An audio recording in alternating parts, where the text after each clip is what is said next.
l'envie collective des Français de produire du rugby, de rivaliser sur les phases statiques, les mêlées, les touches. On les a vus avancer sur des ballons portés, scorer. Il faut retrouver cette énergie, retrouver cette organisation collective qui leur a fait défaut également, et régler aussi un peu l'indiscipline avec quelques hors-jeux logiquement sanctionnés par l'arbitre. Ah, là, bon jeu au pied. Il est fort, hein, il fait ce qu'il veut. Oui.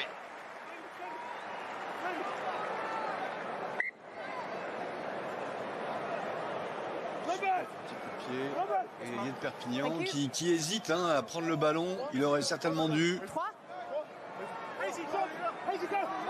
Ah, il ne faut pas se tromper sur ce lancer bien fait avec Guillard. Certainement l'un des meilleurs Français sur ces 40 premières minutes. Le Lyonnais, formé à Massy. Le jeu au pied du demi-mêlée, Le Garec.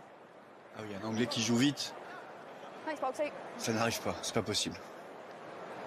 Et là, le réalisateur qui ne s'y trompe pas, George Ford, effectivement, qui a remis son équipe dans le match parce que par son jeu de pression, son jeu d'occupation, il a fait reculer le bloc défensif français.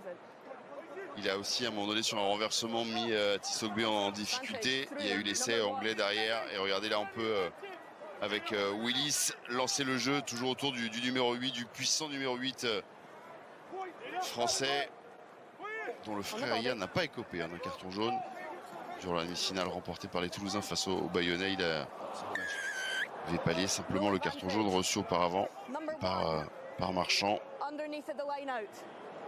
Mais voilà, il va falloir que les Français en fassent un peu plus. On va être exigeant forcément avec ces jeunes bleus. On l'a dit, on l'a répété, ils sont là pour préparer la tournée en Nouvelle-Zélande. Ces 3 matchs qui attendent les joueurs du 15 de France face aux Blacks. Et aujourd'hui, c'est un test grandeur nature parce qu'il ne faut pas s'y tromper.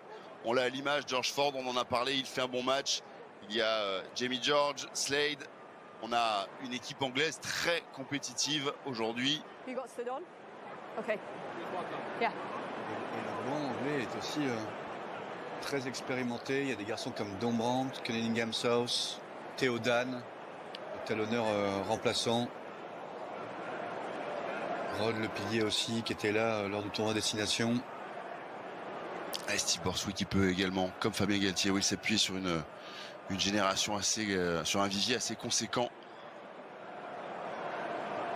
Et des jeunes joueurs qui arrivent rapidement à maturité. Et quand vous avez des anciens, à l'image de George Ford, qui continuent de tenir la barre, et bien tous les espoirs sont permis pour franchir, là dans un premier temps, la barre des 20 points.